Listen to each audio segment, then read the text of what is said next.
Hello, जय हिंद। Welcome to Proof Study centre.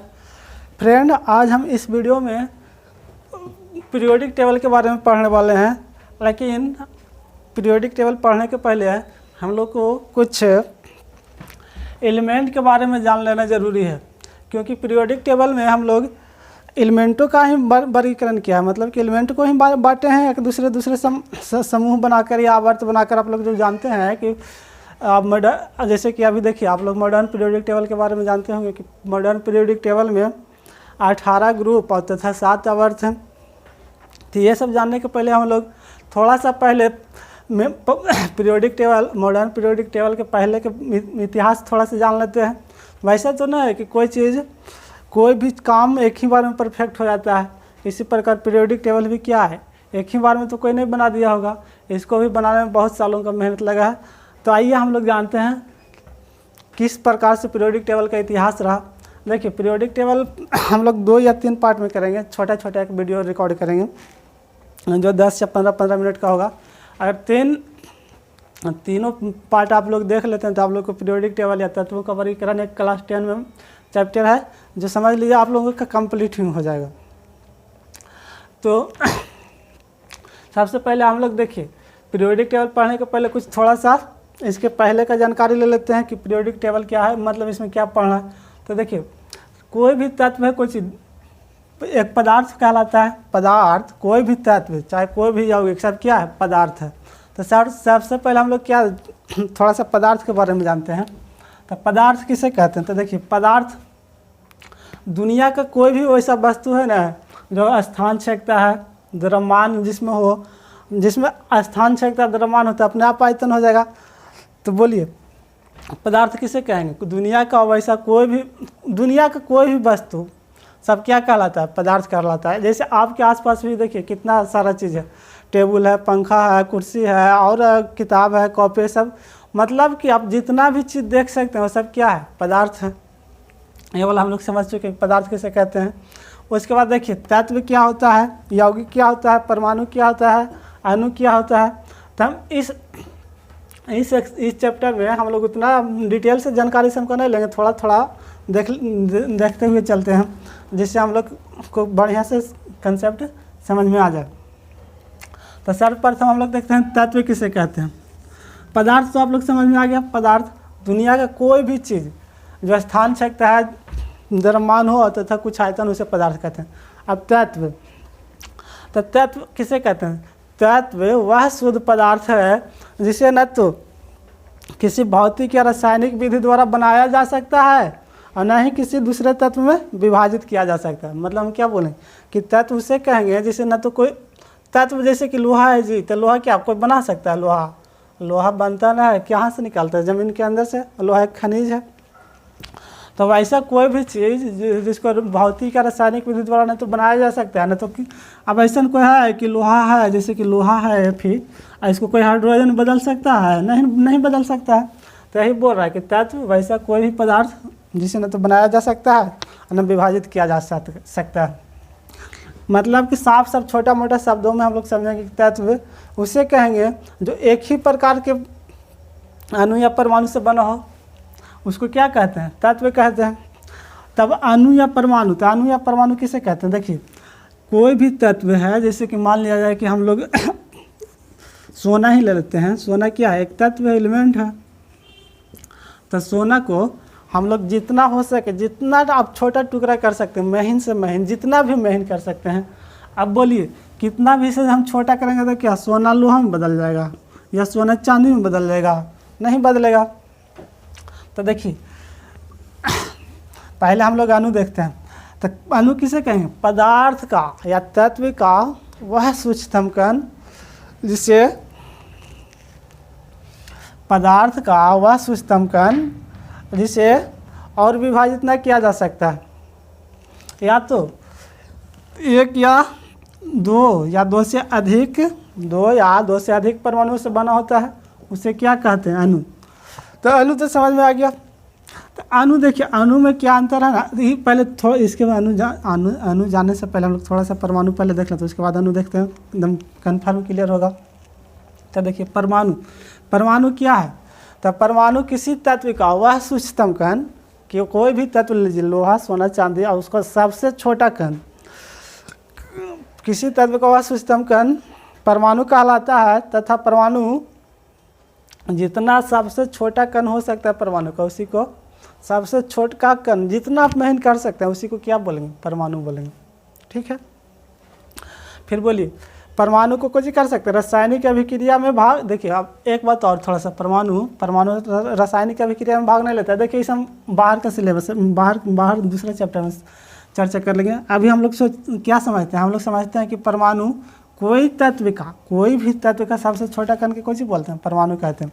उसके बाद अणु, तो अणु क्या है, अणु देखिए अणु में यही कारण है, अणु एक या एक से अधिक परमाणु से अणु मिलकर बना होता है।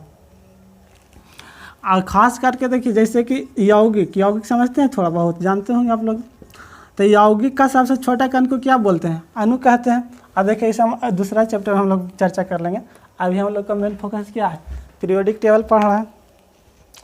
तो इतना हम लोग समझ गए कि हम लोग पीरियोडिक टेबल में क्या पढ़ रहे हैं, हम लोग को क्या पढ़ना है, तो हम लोग को तत्व के बारे में पढ़ना है और तत्वों का वर्गीकरण ही करना है। चलिए फिर अगला देखते हैं, आगे देखते हैं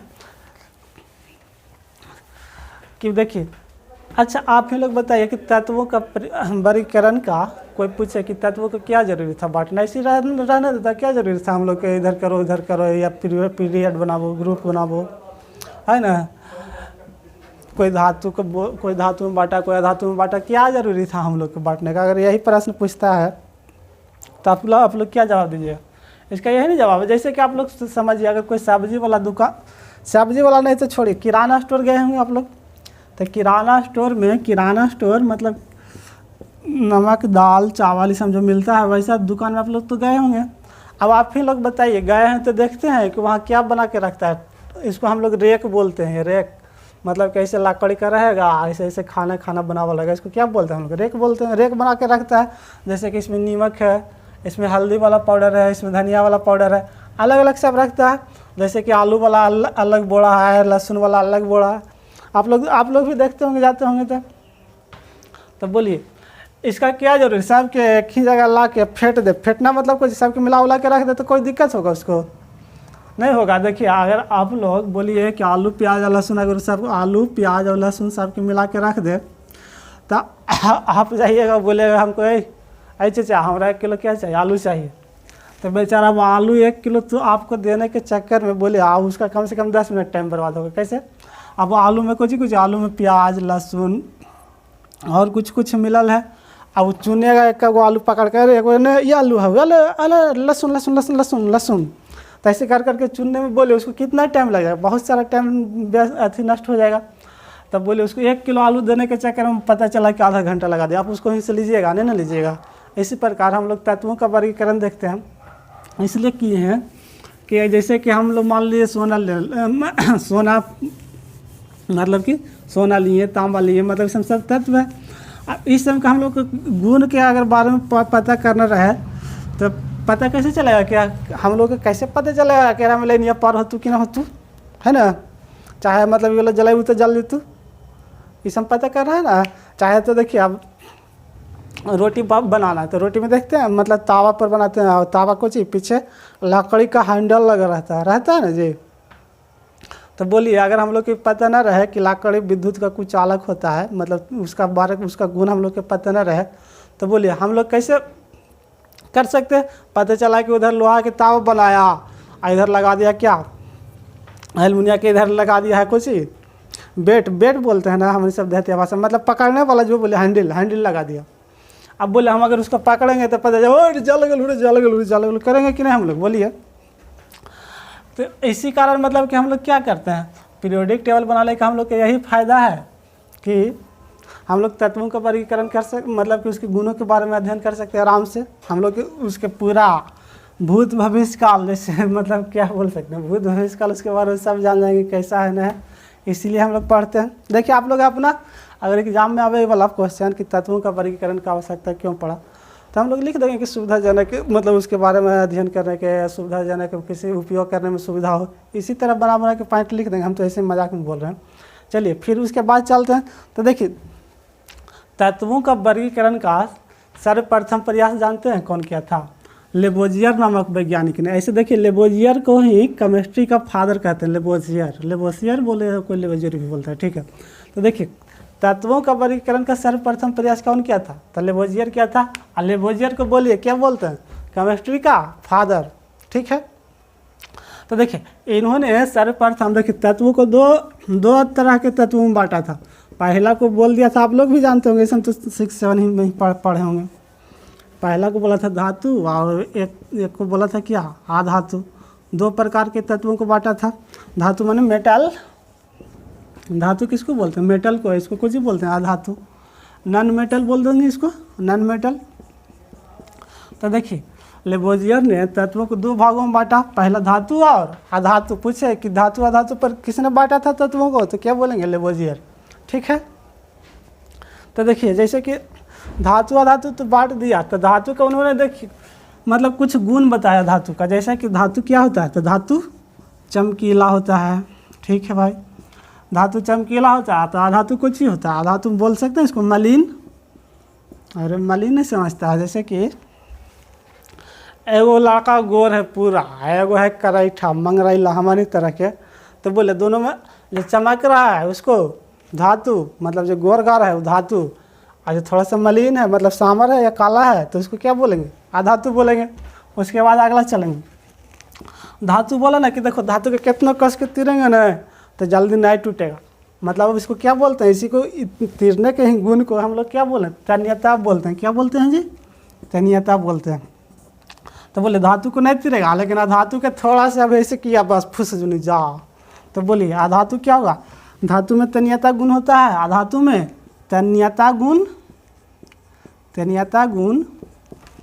नहीं होता है, ठीक है, नहीं होता है। फिर उसके बाद आगे चलेंगे। देखिए धातु भंगुर होता है, भंगुर नहीं, धातु भंगुर नहीं होता, अधातु भंगुर होता है। आई वाला कुछ होता है, इसको मतलब इसको छितराव किया, तन्यता तो हो गया, इसको क्या बोलते हैं? थोड़ा सा दिमाग से हट रहा है। जैसे कि देखिए एगो खल्ली वाला आप लोग देखे हुए चौक जो पहले ब्लैक बोर्ड पर लिखते थे, हाँ, तो वो क्या होता है? उसको मतलब एगो हथौड़ा से मारी, एक हथौड़ा देखिए चुचुरा के फुट गया, जा हो गया। तो इसी गुण को क्या बोलते हैं? भंगुर बोलते हैं। तो अधातु कुछ होता है, भंगुर होता है। इसका क्या नाम भुला गए। चलिए आगे देख लेंगे इसको। और देखिए धातु क्या होता है? चमकीला हो गया, तन्यता हो गया। अच्छा दूसरा और सबसे बड़ा देखिए धातु कुछ होता है, धातु बिजली का सुचालक होता है। क्या? बिजली, धातु देखिए बिजली या ताप का सुचालक होता है। धातु बिजली या ताप का सुचालक होता है। और अधातु क्या होता है? बिजली और ताप का कुचालक होता है। धातु अधातु बिजली और ताप का क्या होगा? कुचालक होगा। ये लग तो देखिए ये सब तो आप लोग पहले से जानते होंगे, हमको पता है। लेकिन देखिए कोई चीज़ अगर घर बनाने के पहले अगर हमको मान लीजिए 10 महला बिल्डिंग बनाना है तो जावला हम प्लिंथ बढ़िया से नहीं देंगे। जावला पता है कि मतलब कुछ दूर से 1 महला 2 महला बन तो सकता है, लेकिन जैसे ही तीसरा चौथा पर जाएंगे तो हमको गिर ही जाएगा। इसलिए जैसे कि अभी देखिए डायरेक्ट हम अगर बताने लगे या समझने लगे पीरियोडिक टेबल के बारे में तो कुछ समझ में तो आएगा, लेकिन बाद में जाकर आपको बहुत कन्फ्यूजन होगा। इसलिए थोड़ा सा 10 मिनट 20 मिनट टाइम देकर हम लोग ये सब भी क्लियर कर लेते हैं, उसके बाद आगे देखेंगे। तो देखिए कौन धातु अधातु के रूप में किसने बांटा था? सर्वप्रथम प्रयास कौन किया था? मतलब कि तत्वों को बांटने का सर्वप्रथम प्रयास किसने किया? तो लेबोजियर ने किया। लेबोजियर ने धातु अधातु मतलब देखिए तत्वों को के भागों में बांटा था? तो 2 पार्ट में बांटा था। एगो को बोला था धातु, एगो के अधातु बोला था। देखिए धातु के गुण बताया था कुछ मोटा मोटा। देखिए धातु बोला था चमकीला होता है, अधातु मलिन होता है। तन्यता होता है, धातु क्या होता है? तन्यता मतलब खींचने का क्षमता उसमें ज़्यादा होता है, इसमें नहीं होता है। बोलिए भंगुर होता है, भंगुर नहीं होता है। ये बिजली या ताप का सुचालक होता है, बिजली या ताप का कुचालक होता है। इतना आप लोग को समझ में आ गया होगा। हाँ इतना तो आप लोग समझ गए। देखिए हम अभी क्या बोले कि हम बोले हैं कि पीरियोडिक टेबल है जो एक ही बार में तो नहीं एकदम मॉडर्न पीरियोडिक टेबल। ऐसे भी देखिए नाम में ही मॉडर्न पीरियोडिक टेबल मतलब आधुनिक युग का। तो इसके पहले युग वाला भी तो होगा ना कोई पीरियोडिक टेबल, तो उसको भी एक ज़्यादा ना है, दो तीन वैज्ञानिक वाला हम लोग चर्चा कर रहे। ऐसे तो बहुत सारा लोग प्रयास किया था, लेकिन हम लोग 2-3 ही चर्चा करेंगे।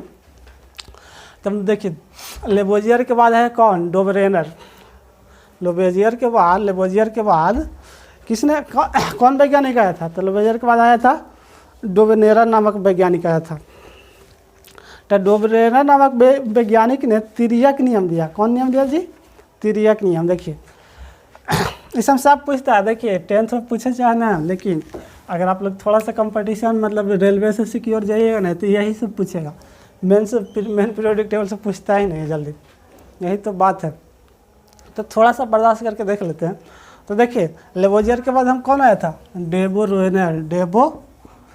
डेबोराइनर भी बोलता है कोई, डोबरेनर भी बोलता है, जो बोल लीजिए। डेबोराइनर नामक वैज्ञानिक आया था। इन्होंने देखिए डोबरेनर नामक वैज्ञानिक ने क्या दिया था, डोबरेनर नामक वैज्ञानिक ने तिर्यक नियम दिया। क्या दिया, तिर्यक नियम। तो देखिए डोबरेनर नामक वैज्ञानिक ने बोला तिर्यक नियम क्या पूछता है, हाँ ये वाला पूछ सकता है। देखिए 10th से पूछ सकता है कि तिर्यक नियम क्या है, डोबरेनर का तिर्यक नियम क्या है। तो देखिए डोबरेनर का तिर्यक नियम कुछ ना, देखिए पहले डोबरेनर का तिर्यक नियम समझने से पहले हम लोग को समझना पड़ेगा क्या, परमाणु संख्या और परमाणु भार समझते हैं आप लोग, और 10th में आ गए तो उतना तो जानबे करते होंगे ना। 10th में चाहे कोई तैयारी भी कर रहे होंगे तो उनको तो पता ही होगा।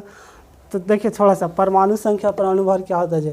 तो देखिए कोई भी तत्व है, मान लिया जाए कोई भी एगो एलिमेंट है, तो इसमें देखिए जैसे कि उसका परमाणु में देखेंगे कोई भी एलिमेंट के, जल्दी हो नहीं यार, देखिए कोई भी एलिमेंट है, मान लिया जाए हम एक क्या हम ले लिए लोहा का ही, क्या ले लिए, लोहा Fe होता है।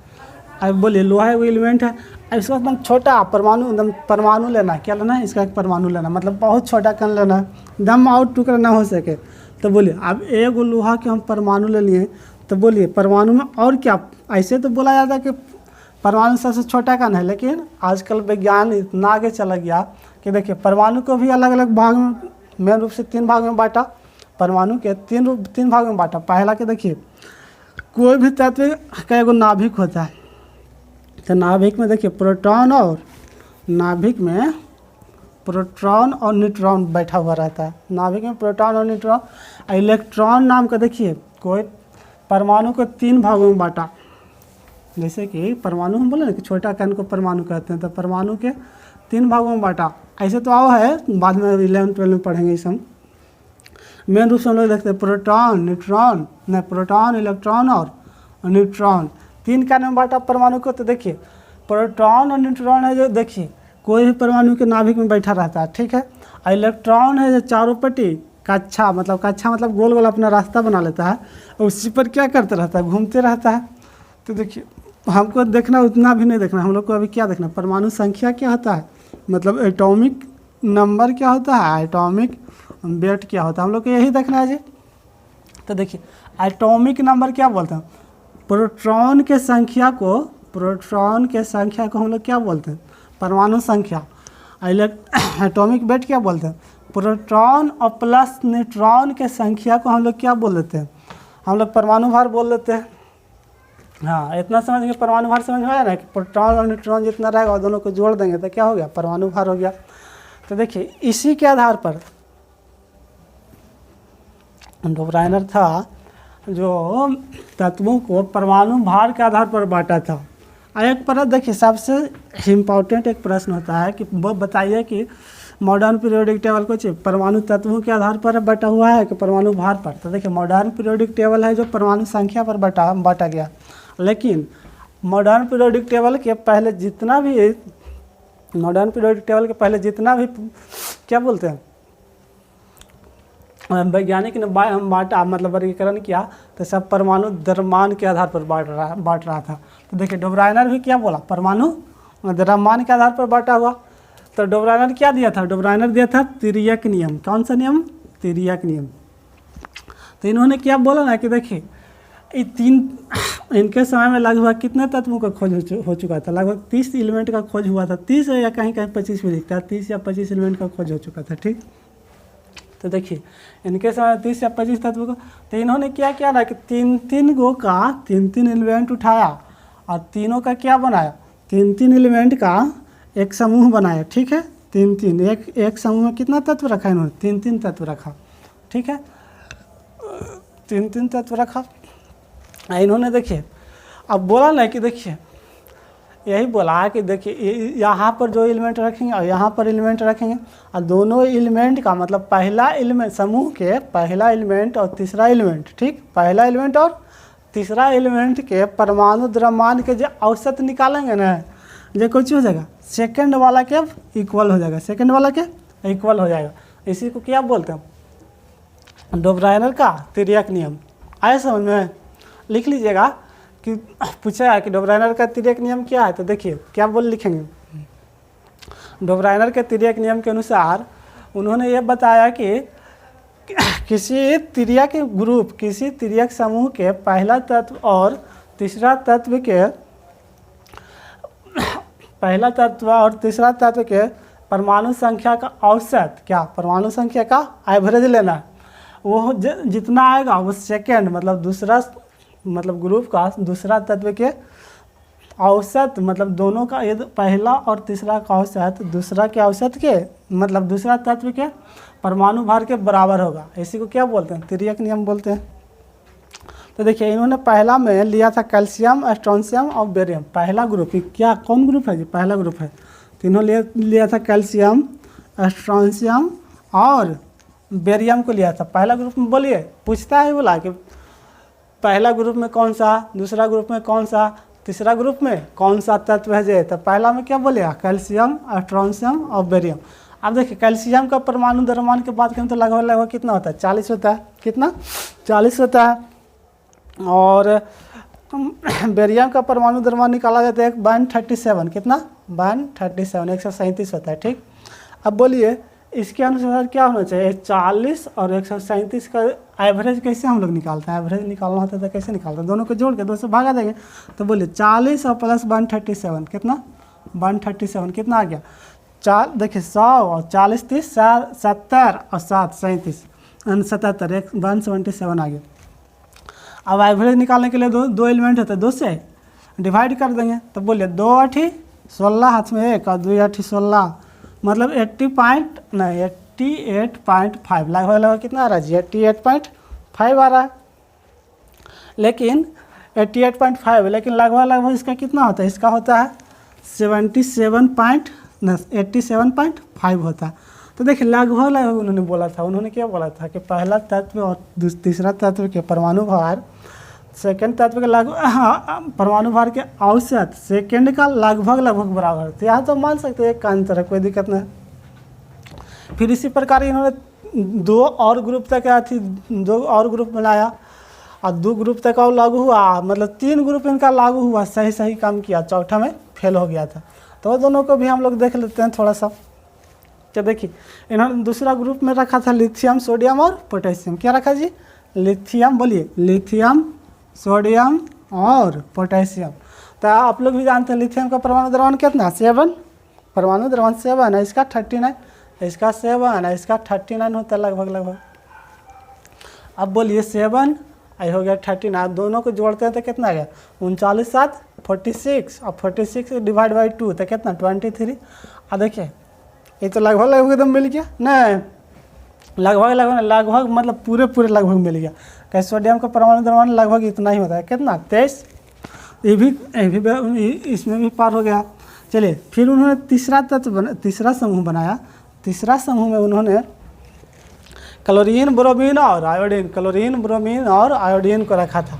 इसी को हम लोग क्या भी बोलते हैं, हैलोजन समूह भी बोलते हैं, हैलोजन ग्रुप। क्लोरीन, ब्रोमीन और आयोडीन। बोलिए किनको याद है, क्लोरीन का परमाणु द्रव्यमान याद है, क्लोरीन का परमाणु द्रव्यमान कितना होता है 35, कितना 35.5। और देखिए इसका कितना आयोडीन का 127। ठीक है, अब बोले ये दोनों को निकालिए। अभी दोनों को हम लोग निकालते हैं तो कितना हो जाएगा, जोड़ देखिए 0.5 तो 0.5 रहेगा, 5 और 2 7 7 आ गया जी।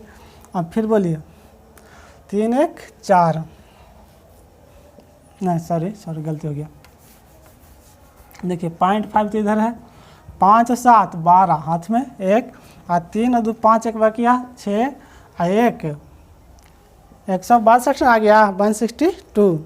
अब बोले इसको 2 से डिवाइड करेंगे तो कितना लगभग आएगा, 2 से काटते हैं 2 8 16, 2 1 2 और 2 मतलब 81.2 लगभग आ रहा है। तो बोलिए ये भी सही निकल रहा है। ब्रोमीन का क्या होता है कितना, ब्रोमीन का परमाणु द्रव्यमान लगभग कितना आता है 80 के आसपास होता है, कितना आता है 80 होता है। और इसका कितना आ रहा है 80 आ रहा है, कितना 81.2 आ रहा है, लगभग सेम है। चलिए ये भी पास हो गया। लेकिन जैसे ही इन्होंने चौथा ग्रुप के बारे में किया तो गया, क्या बोलते हैं लोग देहाती भाषा में, गया भैंसिया पानी में। देखिए अब चौथा ग्रुप के बारे में भी हम लोग देख लेते हैं थोड़ा सा जल्दी। चौथा ग्रुप में इन्होंने रखा था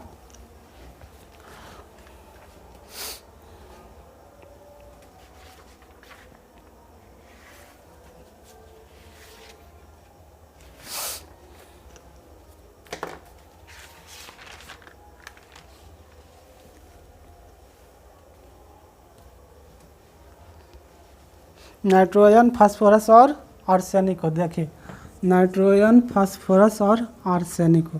नाइट्रोजन का परमाणु द्रव्यमान आप लोग भी जानते हैं, बोलिए कितना 14 ना, इसका 14 परमाणु मतलब एटॉमिक वेट कितना 14, और इसका कितना होता है आर्सेनिक का परमाणु वेट, बोलिए। आर्सेनिक का परमाणु वेट हम लोग जानते हैं, हम मेरा भी दिमाग से हट जाता है कभी कभी।